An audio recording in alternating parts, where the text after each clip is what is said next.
Hello friends, आप सभी का स्वागत करते हैं अपने चैनल जीके विद डीके पे। और आज है 9 मई और हम लोग देखेंगे 9 मई का समसामयिक घटना, करंट अफेयर्स।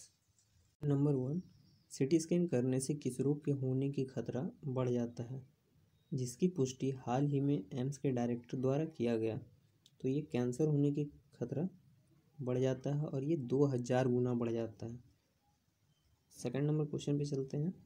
हाल ही में किसी बिलीव इन स्पोर्ट्स अभियान का एम्बेसडर अंतर्राष्ट्रीय ओलंपिक समिति द्वारा चुना गया। तो ये 4 नंबर होगा, 1 और 2 दोनों, मतलब माइकल ली जो कनाडा से हैं और पीवी सिंधु इंडिया से हैं, दोनों को एम्बेसडर चुना गया है, अभी आईओसी द्वारा चुना गया है। नंबर 3, हाल ही में प्रफुल्ल चंद्र पंत जी को राष्ट्रीय मानव अधिकार आयोग का कार्यवाहक अध्यक्ष नियुक्त किया गया है। यह कैसा आयोग है? तो ये एक वैधानिक आयोग है और इसकी स्थापना 1993 अधिनियम द्वारा हुआ है और इसके अध्यक्ष की नियुक्ति कमेटी की सिफारिश पर राष्ट्रपति द्वारा किया जाता है। और सबसे इम्पोर्टेंट क्वेश्चन इसमें ये रहता है कि इसके कमेटी में कौन सम्मिलित नहीं होते हैं? तो उपराष्ट्रपति सम्मिलित नहीं होते हैं। चौथा नंबर क्वेश्चन, हाल ही में सुर्खियों में रहने वाला लाग बी ओमर उत्सव का संबंध किस देश से है? तो ये इजराइल से है और इसका यह एक यहूदियों का धार्मिक उत्सव है। Number 5, consultancy firm Brand Finance 2021 की रैंकिंग में पहली बार किस भारतीय बीमा कंपनी को 10 सबसे मूल्यवान बीमा ब्रांड में शामिल किया गया? एलआईसी को भारत जीवन बीमा निगम को अभी शामिल किया गया है और ये पहली बार शामिल किया गया है।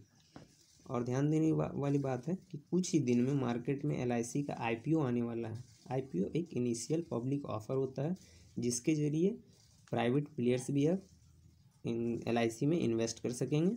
और एक और इसमें इम्पॉर्टेंट पॉइंट है, 2021 और 22 का जो बजट सत्र आया था उसके अनुसार इंश्योरेंस सेक्टर में एफडीआई 49% से बढ़ा के अब 74% कर दिया गया है। चलिए 6 नंबर पे चलते हैं।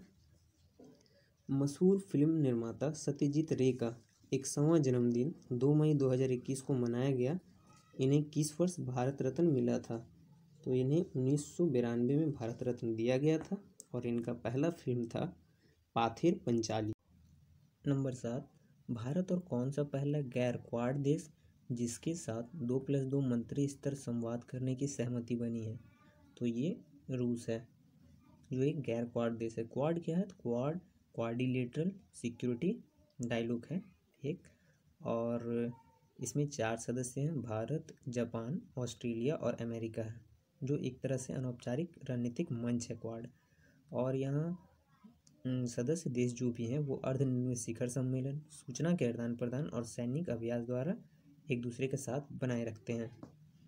और ये 2+2, इसमें 2, एक रक्षा मंत्री और एक विदेश मंत्री भारत के, और रूस के एक रक्षा मंत्री और एक विदेश मंत्री का संवाद होता है।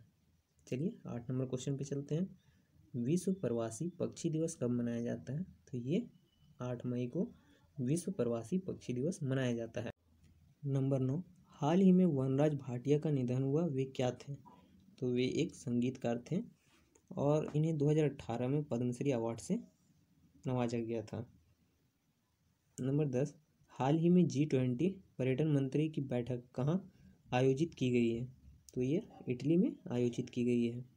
नंबर 11, पश्चिम बंगाल के नए विधानसभा अध्यक्ष कौन बने हैं? तो ये विमल बंदोपाध्याय बने हैं और ये तीसरी बार बने हैं। नंबर 12, एक गर्भवती मम्मी की खोज किस देश के शोधकर्ताओं ने हाल ही में किया है? तो ये मम्मी जो मिस्र में मिलती है वो है, और ये अभी गर्भवती एक मम्मी मिली है, ये पोलैंड के शोधकर्ताओं ने खोज किया है। नंबर 13, हाल ही में सुर्खियों में रहने वाला पुटोला नाच किस राज्य की पारंपरिक कठपुतली कला है? तो ये असम की है पुटोला नाच। ये लुप्त होने के कगार पर है, इसीलिए यूनेस्को इसको संरक्षण के लिए पहल कर रहा है, इसीलिए ये चर्चा में है अभी। नंबर 14, हाल ही में किस राज्य का लोकायुक्त अंबादास हरिभाव बने हैं? तो ये गोवा के लोकायुक्त बने हैं। नंबर 15, हाल ही में किसने New York city international film festival का सर्वश्रेष्ठ अभिनेता का पुरस्कार जीता है? तो अनुपम खेर जीते हैं। किस राज्य ने पत्रकारों के लिए मुफ्त टीकाकरण अभियान शुरू किया है? तो अभी दिल्ली पत्रकारों के लिए मुफ्त टीकाकरण अभियान शुरू किया है। और फिर आते 17 नंबर क्वेश्चन पे। सांप की एक नई प्रजाति जाइलोफिश डिप्की की खोज हाल ही में किस राज्य में हुआ है? तो तमिलनाडु में अभी इस सांप की खोज हुआ है। और 18 नंबर क्वेश्चन। यूरेनियम का सबसे हल्का प्रकार वैज्ञानिक द्वारा हाल ही में विकसित किया गया है, उसका नाम क्या है? तो यूरेनियम 214 नाम है उसका। और यूरेनियम 335 और यूरेनियम 338 ये सभी यूरेनियम के ही आइसोटॉप्स हैं। और ये इसका यूरेनियम का प्रयोग एटम बम और न्यूक्लियर रिएक्टर में किया जाता है। 19 नंबर क्वेश्चन। हाल ही में किसने सत्यजीत रे की पुस्तक अनदर डजन स्टोरीज बंगाली से हिंदी में अनुवाद किया है? तो इंद्रानी मजूमदार जी ने अनदर डजन स्टोरीज बंगाली से हिंदी में अनुवाद किया है। नंबर 20। हाल ही में किसने भारत में ऑक्सीजन से भरे टैंकर की शिपमेंट के लिए ऑपरेशन समुद्र सेतु 2 लॉन्च किया है? तो भारतीय नौसेना ने लॉन्च किया है। और इसमें भारतीय नौसेना का 7 जहाज लगे हुए हैं इस ऑपरेशन में। और लास्ट क्वेश्चन। हाल ही में किसे ऑर्डर ऑफ राइजिंग सन पुरस्कार से सम्मानित किया गया है? तो श्यामला गणेश जी को Order of Sun Rising Sun पुरस्कार से सम्मानित किया गया है। और ये जापानी संस्कृति को बढ़ावा देने के लिए मिलता है और जापान में दिया जाता है। धन्यवाद आप सभी को। लाइक करें, शेयर करें, सब्सक्राइब करें और सपोर्ट बनाए रखें अपना। मिलते हैं नेक्स्ट वीडियो में। अभी के लिए बाय।